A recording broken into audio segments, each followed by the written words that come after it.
Хайырлы күн баршаңызға. Қазір сіздермен бірге котлет дайындайтын боламын. Маған керек осындай нан, мынандай 1 килограммдық фарш. Осылай фаршты да салдым, үстіне тұзын, бұрышын себемін осылай. Қалауыңызға қарай.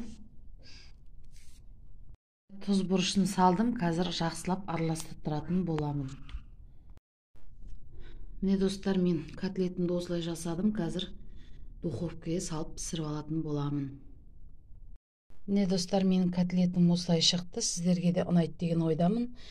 Менің каналыма лайк басып қолдауды ұмытпаңыздар. Рецептісін каналдың астына жазып өтетін боламын.